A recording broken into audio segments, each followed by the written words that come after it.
नमस्कार। स्पिरिचुअलिटी की सीरीज में फिर से हाजिर हूं मैं डॉक्टर महेश भट्ट। पहला और दूसरा विश्व युद्ध सामूहिक मानवता के लिए सबसे बुरे सपने के समान थे। हालांकि दोनों युद्धों के दौरान मानवता दो बड़े समूहों में विभाजित थी, फिर भी अपनी बायोलॉजिकल वास्तविकताओं के माध्यम से वो जुड़ी हुई थी, क्योंकि युद्ध लड़ने वाले समूह एक ही प्रजाति होमोसेपियंस के थे। 20वीं सदी में मानव मस्तिष्क की अत्यधिक विकसित विचार प्रक्रियाओं में विनाशकारी विचार, जिनकी परिणति दो विश्व युद्धों में हुई, और इन नकारात्मक विचारों में परमाणु भौतिकी के उल्लेखनीय आविष्कार, परमाणु विखंडन या एटॉमिक फिशन का उपयोग किया गया, जो कहता है कि यदि हम एक परमाणु के नाभिक को विभाजित करते हैं तो इससे भारी मात्रा में ऊर्जा निकलेगी। तो 1938 में एक प्रयोगशाला में तीन जर्मन वैज्ञानिकों ऑटो हैन, लिसे मीटनर और फ्रिट्ज स्ट्रैटमैन द्वारा परमाणु विखंडन की खोज मानव जाति के हाथों में सबसे घातक हथियार परमाणु बम में बदल गई। इससे बनने में केवल 8 साल लगे। 16 अगस्त 1945 को मानवता के हत्यारे नकारात्मक विचारों का लिटिल बॉय, छोटा लड़का, लेकिन उसकी बुद्धि का सबसे पुरस्कृत उत्पाद, एक परमाणु बम सामूहिक विनाश का एक हथियार और परमाणु भौतिकी का एक उत्पाद, उसने इतिहास रच दिया जब इसे जापान के हिरोशिमा में गिराया गया और 70,000 से अधिक निर्दोष लोगों की जान चली गई। 3 दिन बाद 9 अगस्त 1945 को जापान के शहर नागासाकी शहर में फिर से दूसरा परमाणु बम गिराया गया, जिससे करीब 60,000 लोग मारे गए। यह इन दोनों शहरों के निर्दोष लोगों की पीढ़ियों के लिए विनाशकारी था। मानवता और मानवीय मूल्यों के सारे सकारात्मक विचार कुचल दिए गए। पहली बार मनुष्य संभवतः वैज्ञानिक आविष्कारों के सबसे महत्वपूर्ण खतरे को समझ रहा था कि किस प्रकार से यदि विज्ञान के ज्ञान का उपयोग मनुष्य अपने नकारात्मक विचारों के वशीभूत होकर करे तो वो क्या तबाही ला सकता है। इसने कई भू राजनीतिक और सामाजिक सांस्कृतिक प्रभावों के साथ मानवता की व्यक्तिगत और सामूहिक विचार प्रक्रियाओं को झकझोर कर रख दिया। 1945 के परमाणु बम विस्फोट ने मानवता के विचारों और मानवीय मूल्यों को जागृत करने का काम भी किया। सामूहिक विनाश के सभी प्रकार के हथियारों के उन्मूलन के लिए अब हमारे पास जबरदस्त समर्थन है। फिर भी इसके साथ ही परमाणु हथियार रखने वाले देशों की संख्या 1945 में 1 से बढ़कर 2020 में 9 हो गई और अधिक देश जल्द ही इस क्लब में शामिल होने के लिए व्याकुल हैं। मानव विचार प्रक्रियाओं की विडंबना यह है कि वे सकारात्मक और नकारात्मक दोनों दिशाओं में समान रूप से विकसित होती है। तो एक छोर पर वैश्विक मानवता उसके प्रयास सभी प्रकार की नैतिकता के पाठों के साथ सामूहिक विनाश के हथियारों के खिलाफ है, तो दूसरी ओर राष्ट्रों के बीच अधिक घातक बनने के लिए हथियारों की भयंकर होड़ मची हुई है।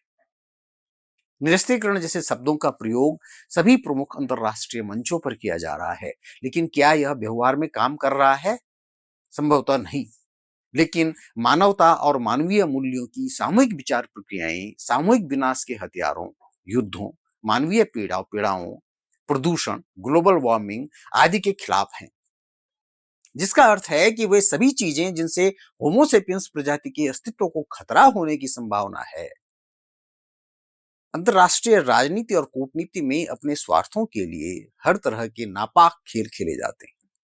राजनीति, जातीय, सांस्कृतिक, आर्थिक आदि एक या अधिक कारणों से धर्म और धार्मिक विचार प्रक्रियाएं मानव जाति के इतिहास में युद्धों के महान सूत्रधार रहे हैं, लेकिन साथ ही धर्म शांति के भी सूत्रधार रहे हैं।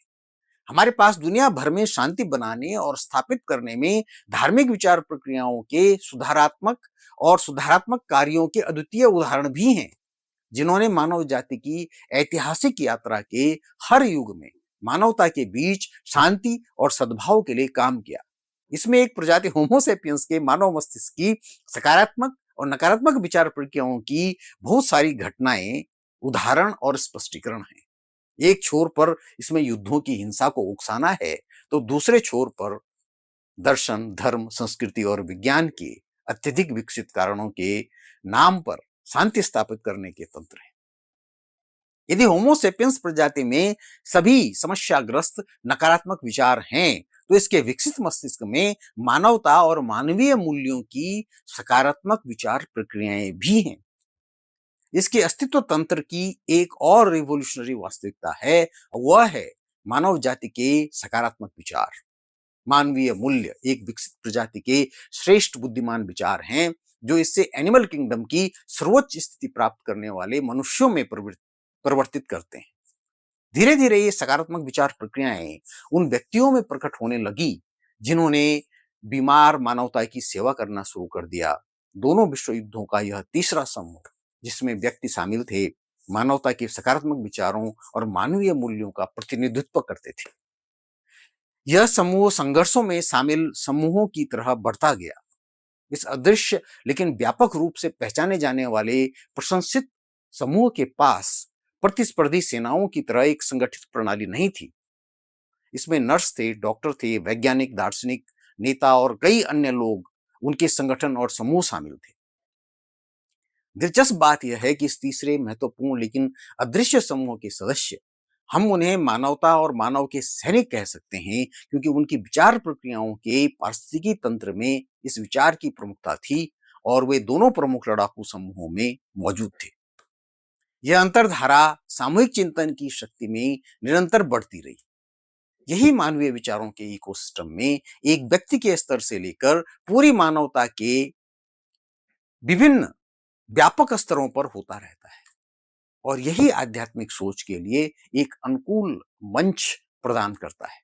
आध्यात्मिकता पर इस सीरीज को आगे बढ़ाते हुए अगले वीडियो में समझने की कोशिश होगी कि किस प्रकार से ये हमारी हेल्थ, हैप्पीनेस और वेलबीइंग के लिए एक प्रेरक का विचार बनता है।